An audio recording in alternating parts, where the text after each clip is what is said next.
Jemaat yang diberkati Tuhan, selamat pagi. Selamat memasuki minggu ketiga sesudah Paskah. Kita tahu bahwa karena kasih-Nya yang besar, maka Allah datang ke dunia menjadi manusia, mati dan bangkit, sehingga yang percaya beroleh hidup kekal. Dalam kehidupan, kita bisa tidak setia, hidup melawan dan menyembah ilah lain, seperti berbagai kesenangan dan kuasa dunia. Namun, Allah tetap setia, sehingga kita tidak merasa diabaikan dan yakin mampu membangun masa depan. Dalam ibadah minggu di rumah, yang semakin mengakrabkan seluruh anggota keluarga, kita merasakan berkat bahwa kasih-Nya semakin terasa mengalir dalam hidup bersama. Kita akan beribadah dengan menggunakan tata ibadah minggu bersahaja. Perayaan firman dalam ibadah ini adalah Pendeta Soeharto Harjowinoto MSI, Ketua Majelis Jemaat GPB Bojonggede. Marilah kita memuji Tuhan dengan menyanyikan Gita Bakti 6, bait 1 dan 4, bernyanyilah orang percaya.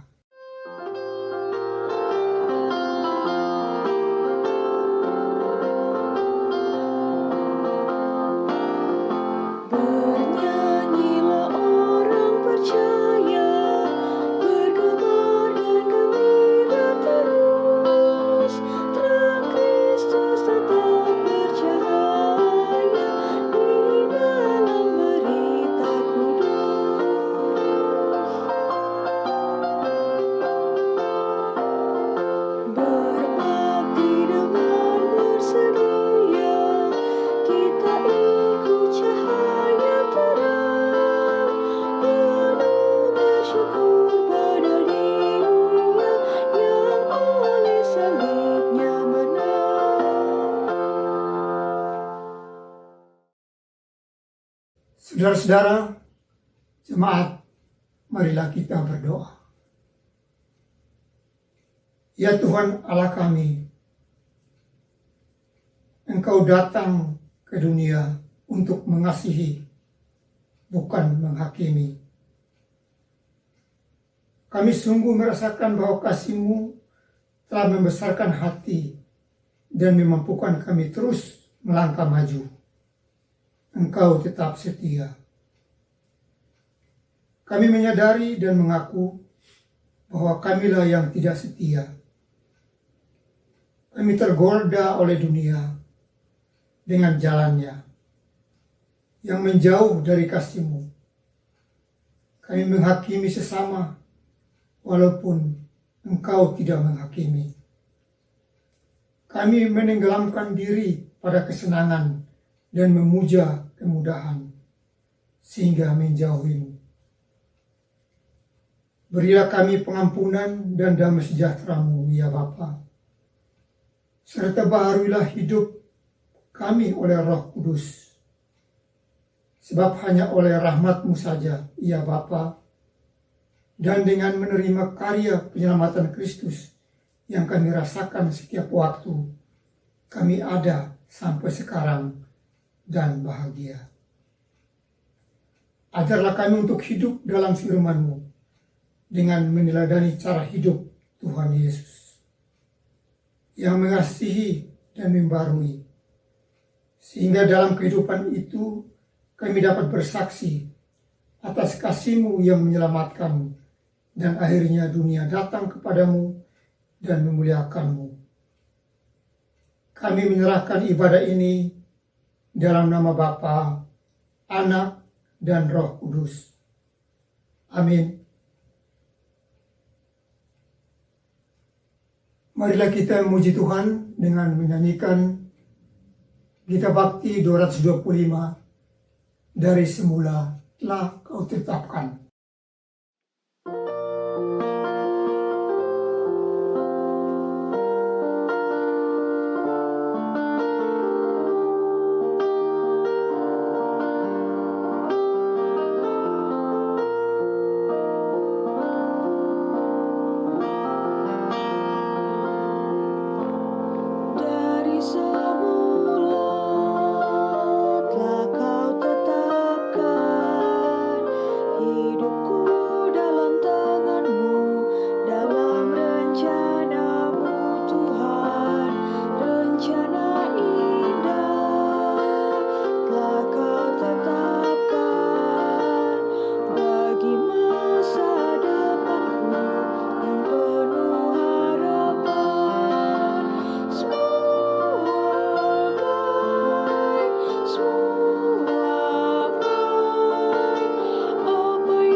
kita berdoa untuk pembacaan Alkitab.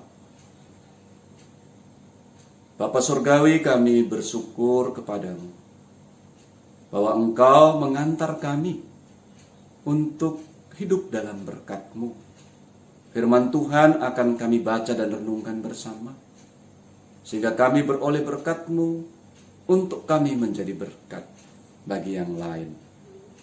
Nyatakanlah kuasa Roh Kudus-Mu bekerja atas kami Tuhan, sehingga kami benar-benar menjadi berkat bagi sesama.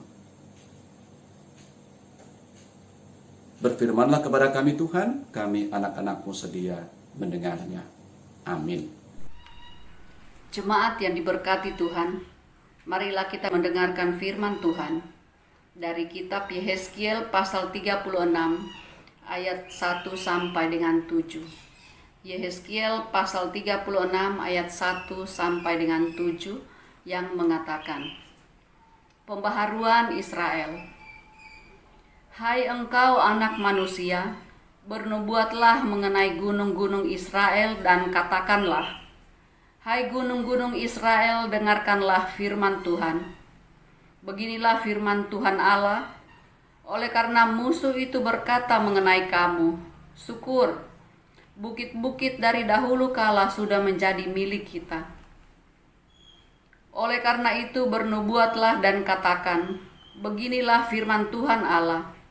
Oleh karena, sungguh karena musuh dari sekitarmu menjadikan kamu sunyi sepi dan mengingini kamu, supaya kamu menjadi milik sisa bangsa-bangsa.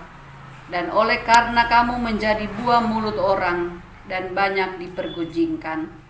Oleh karena itu, hai gunung-gunung Israel, dengarkanlah firman Tuhan Allah. Kepada gunung-gunung dan bukit-bukit, kepada alur-alur sungai dan lembah-lembah, kepada reruntuhan-reruntuhan yang sunyi sepi, dan kepada kota-kota yang sudah ditinggalkan, yang sudah menjadi jarahan dan olok-olokan bagi sisa bangsa-bangsa yang di sekitarnya. Oleh karena itu beginilah firman Tuhan Allah, Aku pasti berfirman dalam api cemburuanku melawan sisa bangsa-bangsa, dan melawan seluruh Edom, yang menentukan tanahku menjadi miliknya dengan segala rasa sukacita dan rasa penghinaan, sehingga tanahku itu dimilikinya dan dapat habis dijara. Oleh karena itu bernubuatlah mengenai tanah Israel, dan katakanlah kepada gunung-gunung dan bukit-bukit, kepada alur-alur sungai dan lembah-lembah, beginilah firman Tuhan Allah, Sungguh, aku berfirman dalam amarah cemburuanku, oleh karena kamu sudah menanggung noda yang ditimbulkan bangsa-bangsa. Oleh sebab itu beginilah firman Tuhan Allah. Aku bersumpah bahwa bangsa-bangsa yang di sekitarmu sendiri pasti akan menanggung noda mereka. Demikianlah firman Tuhan. Terpujilah Kristus. Haleluya.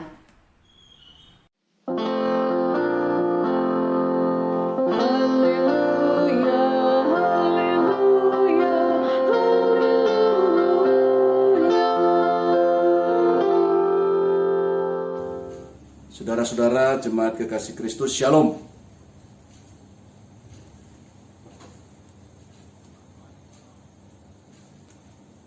Pada minggu ketiga sesudah Paskah ini, kita diberkati oleh Tuhan. Adapun tema yang saya angkat dalam khotbah pada hari ini, Allah tetap mengasihi dan memberi masa depan bersamanya. Saudara-saudara, ada sebuah kisah seorang bapak muda yang karena terobsesi segera sukses secara ekonomi, dia jatuh terperangkap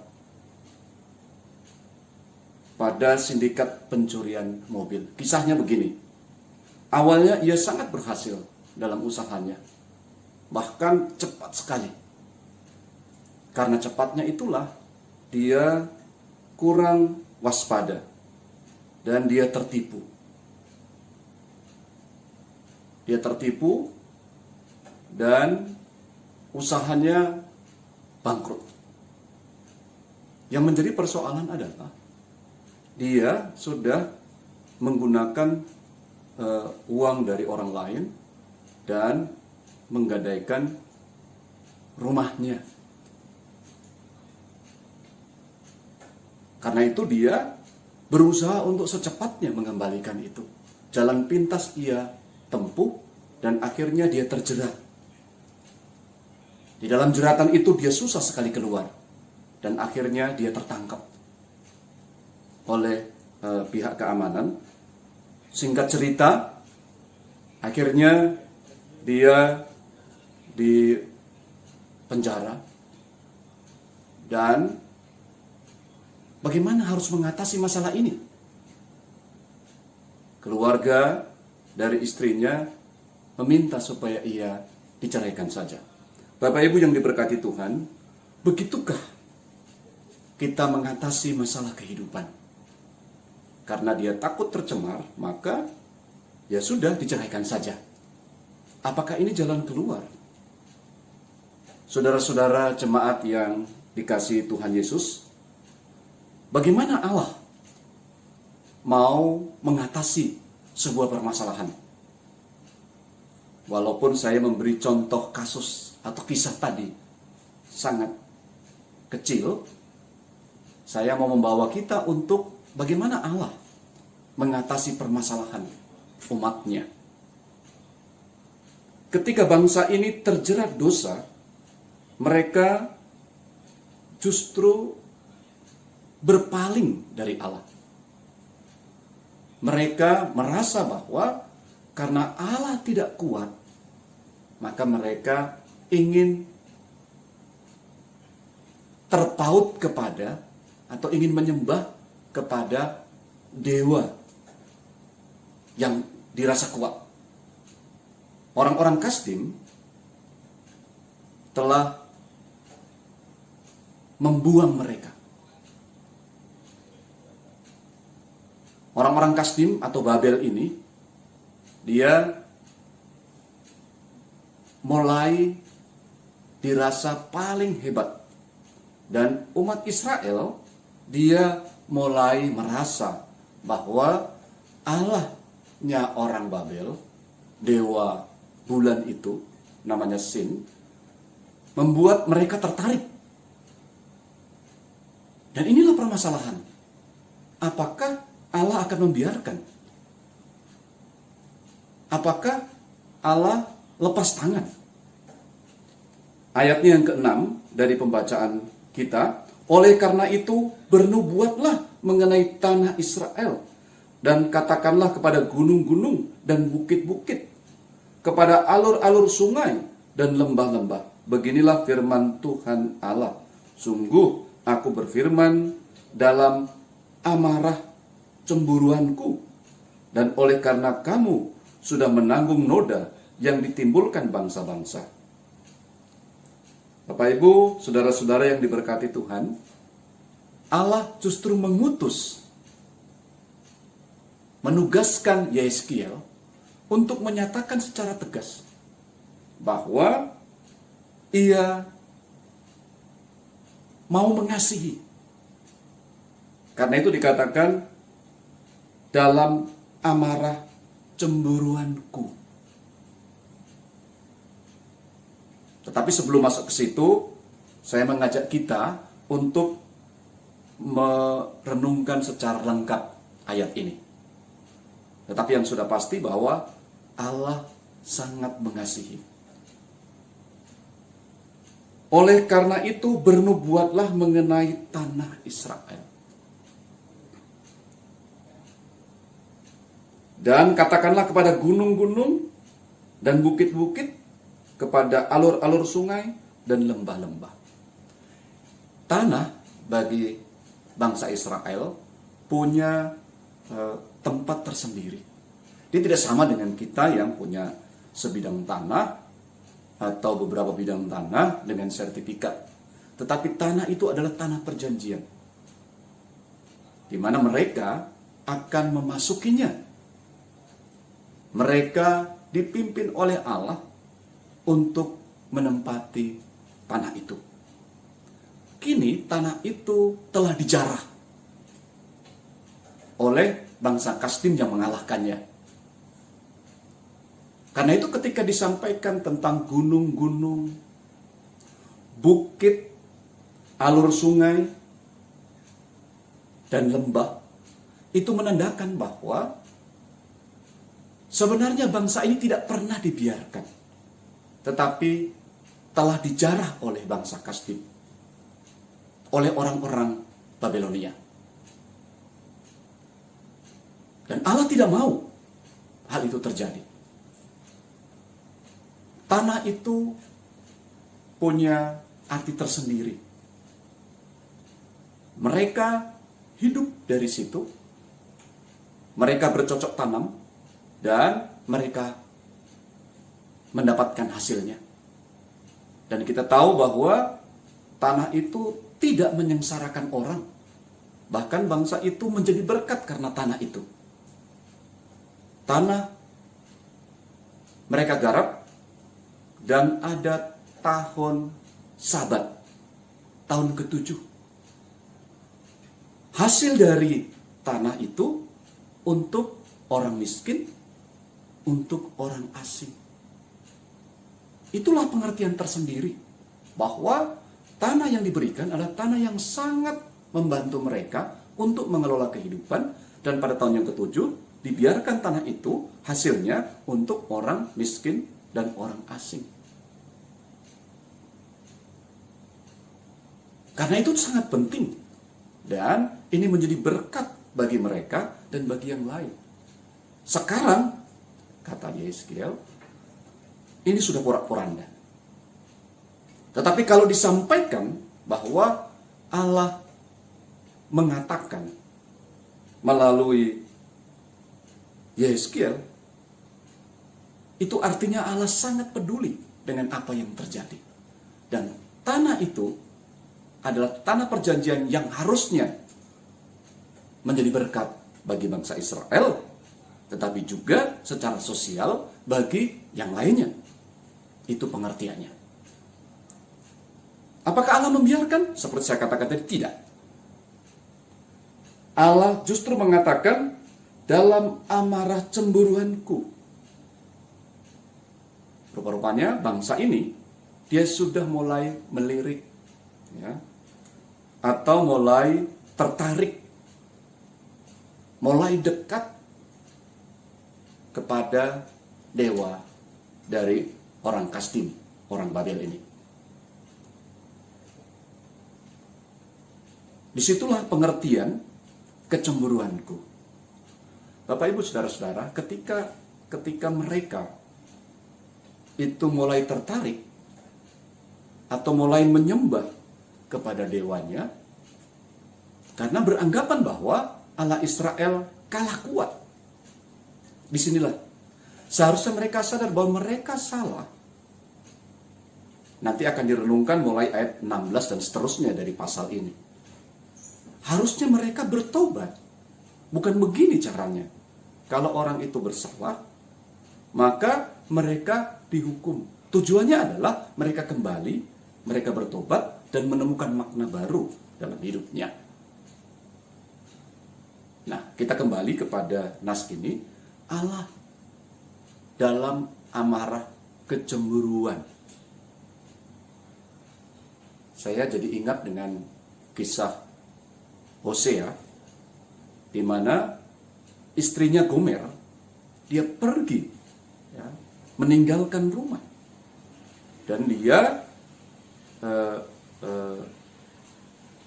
bertemu dengan laki-laki lain, bahkan dikatakan anaknya itu bukan umatku, tunjukkan bahwa itu bukan keturunan, berarti dia mendapatkan anak dari lain. Lo ami, bukan umatku. Tetapi apa yang dilakukan oleh Hosea? Dia tetap mengambil Gomer, istrinya. Allah adalah Allah yang begitu mengasihi.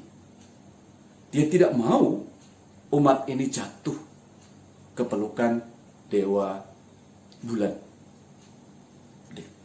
Dewa orang Kasdim. Karena mereka sudah beranggapan bahwa dia lebih kuat. Karena itu, dia bisa menguasai bangsa-bangsa lain. Bapak Ibu, saudara-saudara yang diberkati Tuhan, dengan begitu, ini ada dua hal yang mau dihubungkan. Antara teologi tanah perjanjian dengan kasih setia Tuhan.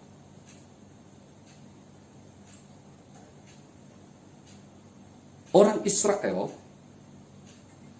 yang dipilih di antara bangsa-bangsa.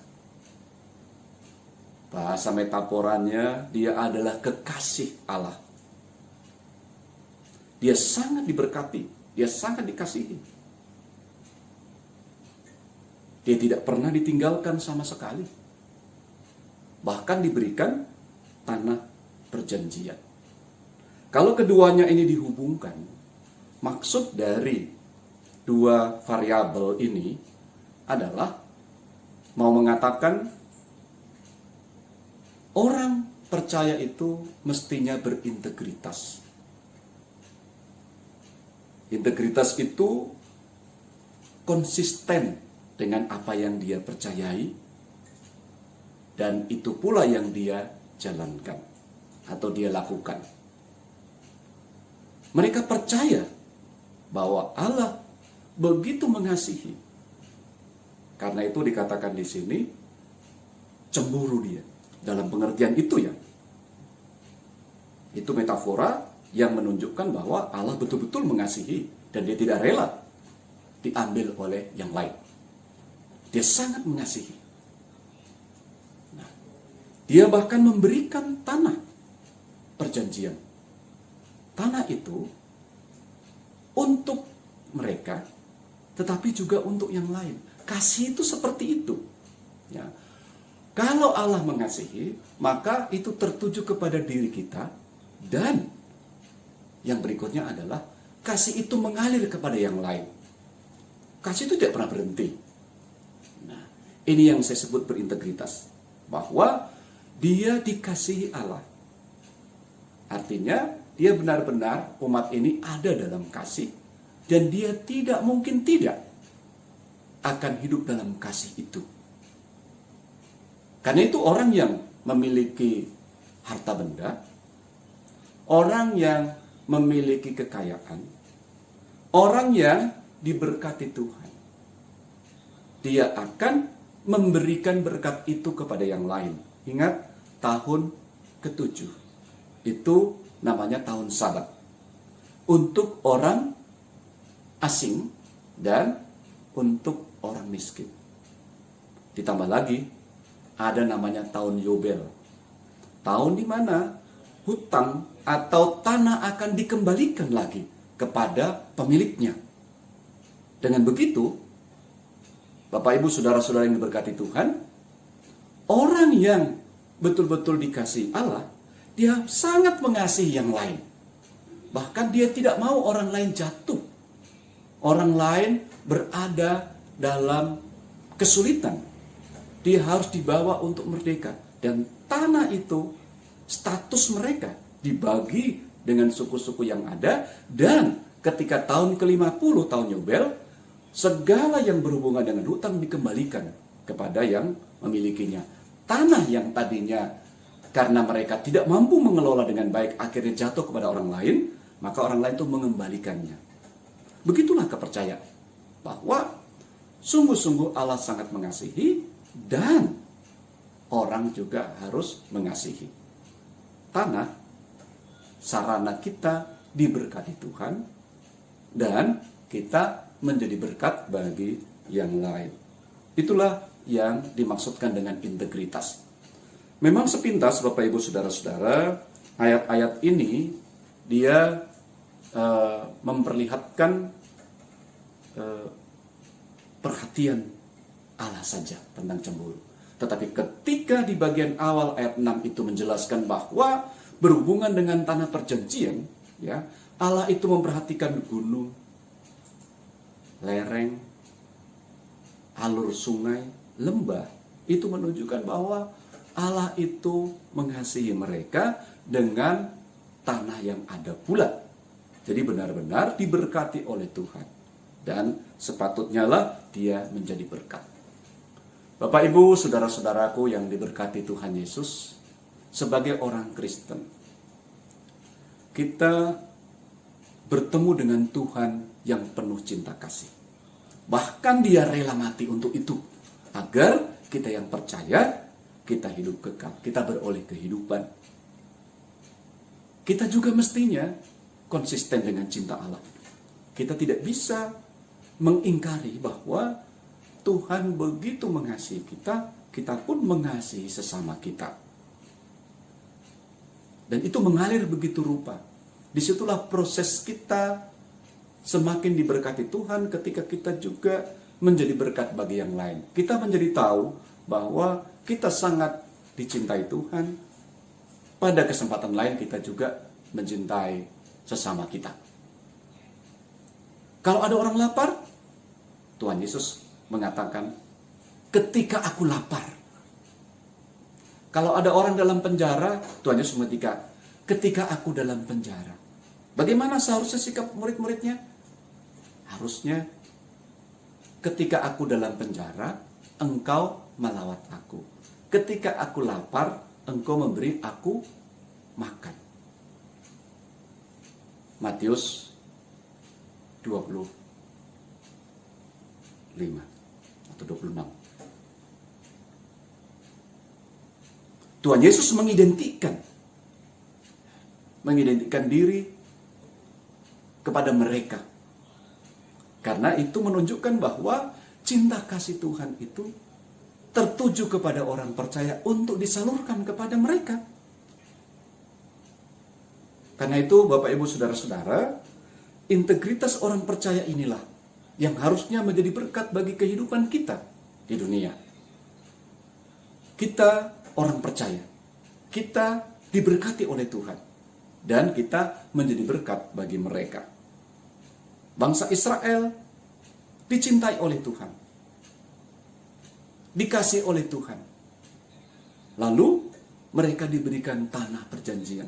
Tanahnya harus dikelola, bukan untuk dijarah sama yang lain, tetapi dikelola untuk menjadi berkat bagi yang lain. Itulah yang akan dikembalikan oleh Tuhan.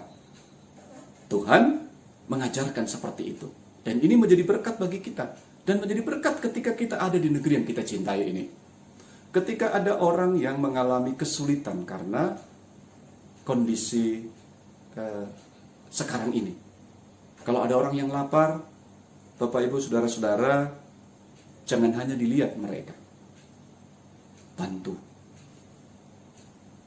Lebih dari itu, sebagai seorang yang berintegritas, kita mau bahwa dia bisa juga membantu orang lain kelak. Kita harus membantu dia begitu rupa untuk bisa berdiri, untuk bisa lebih sukses ke depan. Dia boleh membangun kehidupannya. Kalau ini dijalankan oleh orang-orang Kristen di Indonesia ini, di mana kita dipanggil, maka Indonesia akan merasakan berkatnya, berkat Tuhan melalui saudara dan saya. Karena itu, janganlah kita berdiam diri ketika ada permasalahan. Nah, kita bayangkan Bapak muda tadi, dia ada permasalahan, dia punya kesulitan. Ketika dia tersandung atau terjerat, apa yang harus dilakukan oleh keluarga? Rupanya keluarga istrinya ingin supaya dia diceraikan saja. Dengan begitu, selesai sudah. Tapi apakah itu menyelesaikan masalah? Ya memang kisah ini, kasus ini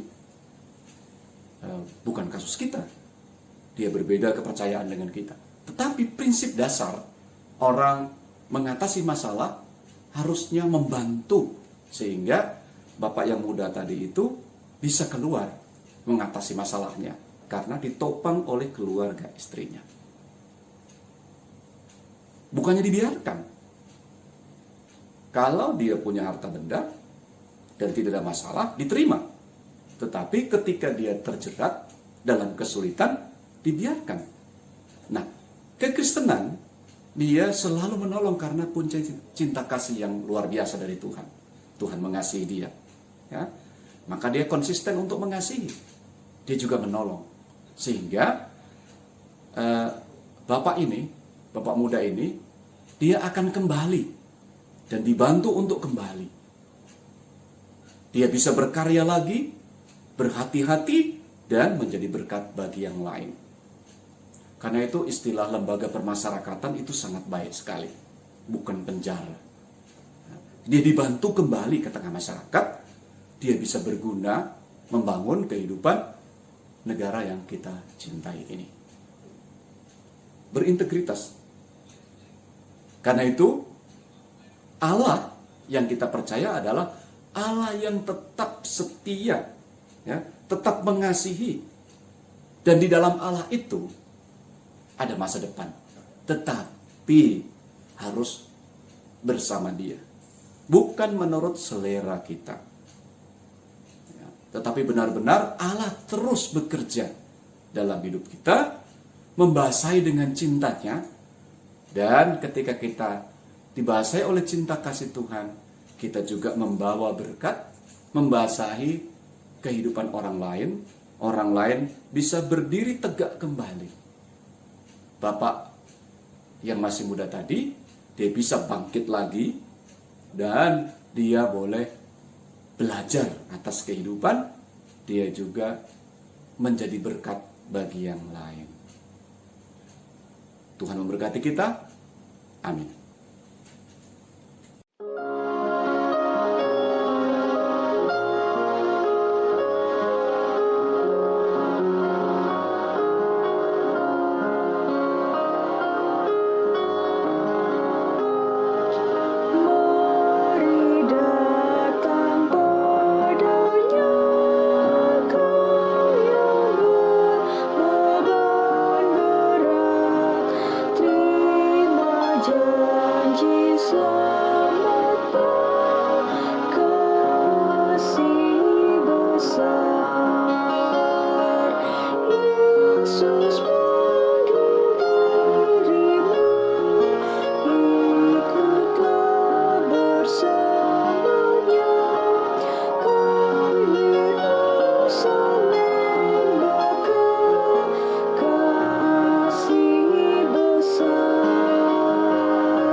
Jemaat yang diberkati Tuhan, marilah kita mengucap syukur dengan memberi persembahan.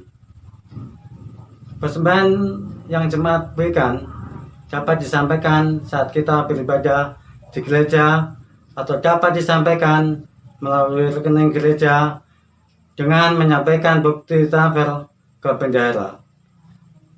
Dengarkanlah nas Alkitab dari Mazmur 30 ayat yang kelima yang menyatakan, nyanyikanlah mazmur bagi Tuhan, hai orang-orang yang dikasihinya, dan persembahkanlah syukur kepada namanya yang kudus.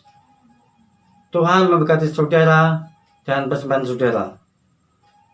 Mengiringi persembahan, kita memuji Tuhan dengan menyanyikan kidung jemaat 450 bait yang kedua. Hidup kita yang benar.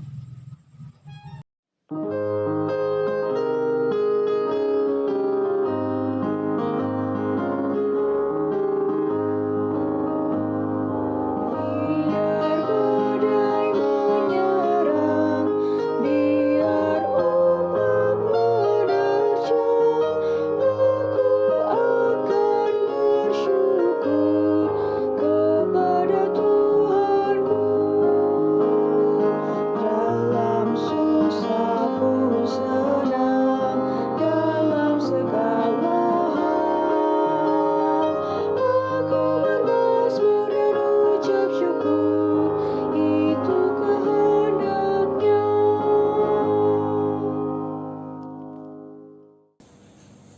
Saudara-saudara jemaat, mari kita berdoa syafaat.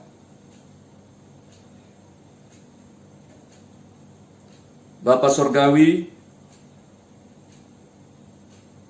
kami datang kepadamu, mohon berkat-Mu untuk cara hidup jemaat kami.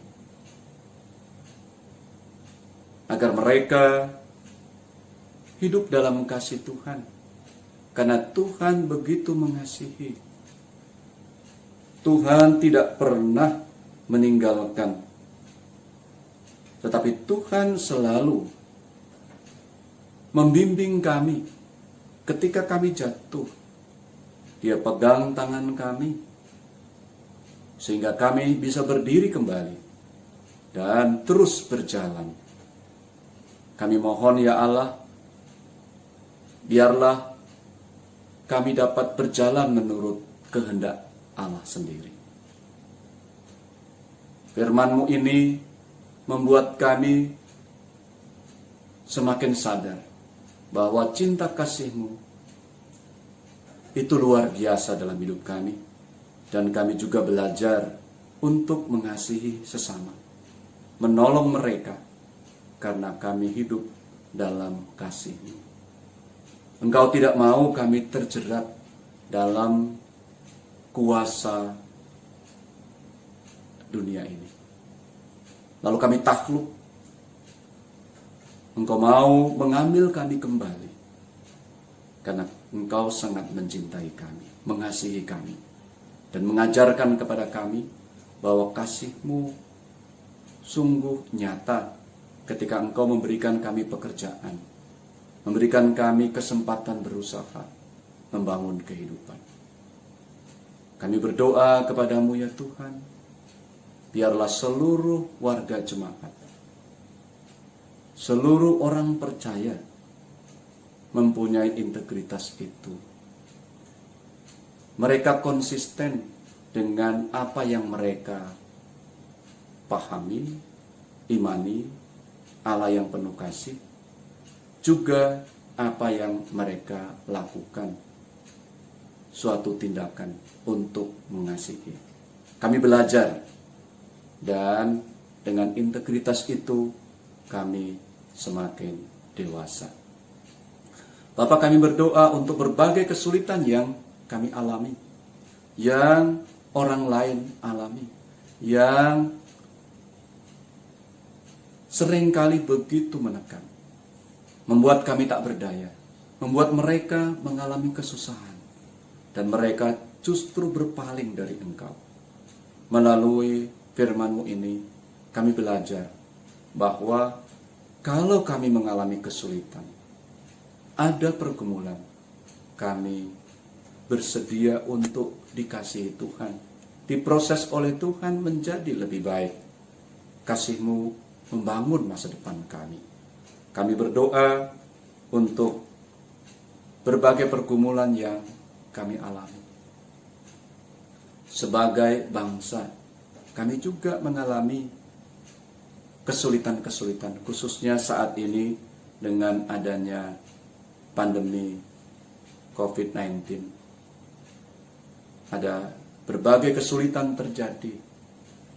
Tetapi firman-Mu ini menuntun kami untuk membantu, sehingga orang lain tahu bahwa kasih-Mu berlaku bagi mereka melalui kami. Demikian juga kami ketika menghadapi masalah dan kesulitan karena dampak negatif dari penanganan COVID-19 di Indonesia ini. Kami pun mengerti bahwa kami belajar untuk bersedia dikasihi Allah, dituntun Allah begitu rupa. Lalu kami tidak pernah dibiarkan. Persekutuan kami akan menopang, membantu kami. Itulah kekristenan yang kami jalankan. Terpuji Engkau Tuhan, kami menyerahkan dan mohon berkat-Mu untuk proses penanganan pandemi ini, baik yang dilakukan melalui kebijakan-kebijakan pemimpin kami, baik itu Bapak Presiden maupun pemimpin daerah, kepala daerah. juga para tenaga medis yang begitu luar biasa bekerja, bahkan mereka rela berkorban. Doa kami, biarlah sukacita mengalir ketika kebijakan dibuat, pengorbanan dilakukan, dan orang lain mendapatkan berkatnya. Terpuji Engkau Tuhan, kami juga mau berdoa, mohon berkat-Mu untuk pelayanan jemaat Bojonggede. Para presbiter, pengurus dan anggota unit misioner, seluruh warga jemaat, mereka berbahagia karena Tuhan sangat mengasihi. Tak ada yang tidak dilihat, tidak didengar, tidak diperhatikan oleh Allah.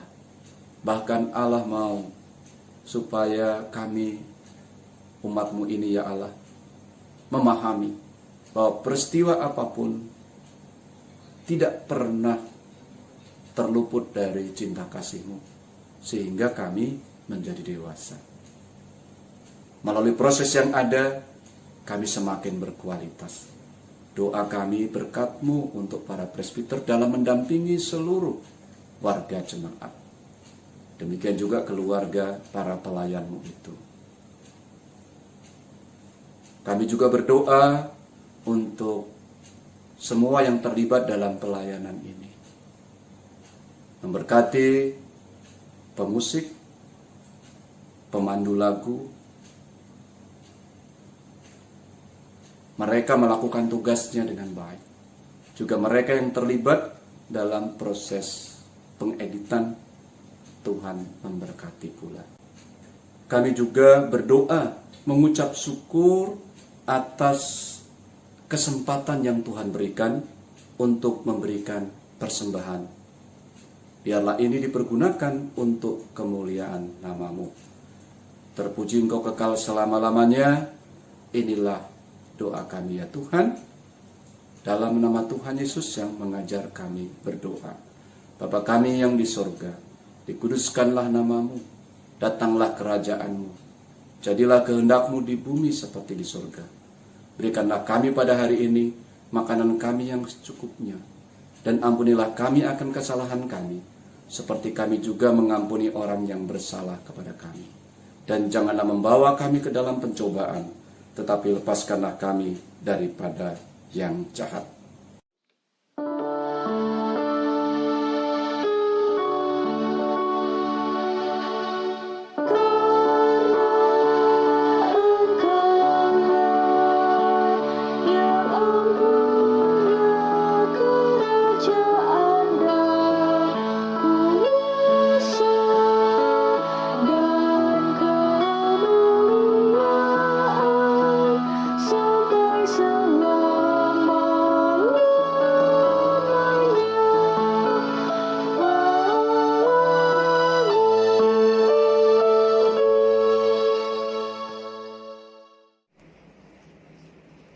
Warta Jemaat Minggu tanggal 26 April 2020. 1. Menghadapi pandemi COVID-19, pemerintah Kota Bogor telah mengeluarkan Peraturan Pembatasan Sosial Berskala Besar atau PSBB. Sebagai warga gereja, marilah kita turut mendukung dan melaksanakan keputusan tersebut sebagai wujud peran gereja ikut menciptakan kehidupan masyarakat yang aman, damai, dan sejahtera. Yang kedua, Majelis Jemaat GPIB Bojonggede mengucapkan terima kasih atas persembahan ibadah hari Minggu dan persembahan lainnya yang sudah disetor melalui transfer via Bank BRI dengan nomor 02610001491533 atas nama Marina Waruhu. Bagi yang sudah mentransfer, mohon mengirimkan bukti transfer ke bendahara melalui WA. Tuhan Yesus memberkati persembahan Bapak, Ibu, dan saudara-saudari sekalian. Yang ketiga, Majelis Jemaat GPIB Bojonggede mengucapkan selamat menyongsong hari ulang tahun kepada Bapak, Ibu, anak, dan saudara-saudari yang berulang tahun pada tanggal 26 April sampai dengan 2 Mei 2020. tanggal 26 April 2020 bagi 1 anak Yosua Yusef Tita Halawa, sektor 1. Kedua, anak Miselo Aprilian Krisnawan, sektor 3. Tanggal 28 April 2020 bagi anak Andreas Karunia Harjo Winoto, sektor 1. Tanggal 29 April 2020 bagi anak Glenn Rafael Jeremia, sektor 1. Tanggal 30 April 2020 bagi Bapak Albert Medi Watuna, sektor 2. Kiranya Bapak, Ibu, Saudara-saudari semakin diberkati dan senantiasa menjadi berkat. Jika ada jemaat yang belum tertera tanggal ulang tahunnya, kami mohon maaf dan mohon menghubungi majelis yang bertugas. Yang keempat, Majelis Jemaat GPP Bojonggede mengucapkan selamat ulang tahun perkawinan kepada keluarga yang berulang tahun perkawinan pada tanggal 26 April sampai dengan 2 Mei 2020 bagi keluarga Bapak Sugiharto dan Ibu Agnes Dewi Krisnawati, sektor 3, tanggal 27 April 2020. Terima kasih atas perhatian jemaat sekalian. Selamat berkarya di minggu yang baru. Salam sehat. Tuhan Yesus memberkati kita semua. Saudara-saudara jemaat, Tuhan tetap setia mengasihi kita ketika kita menghadapi pencobaan.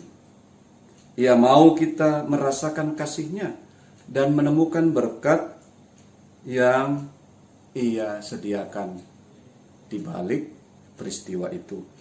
Tetaplah berjalan dalam kasih-Nya. Mari kita memuji Tuhan dengan menyanyikan Kitab Bakti 240 bait yang kedua, kasih Tuhanku sungguhlah ajaib.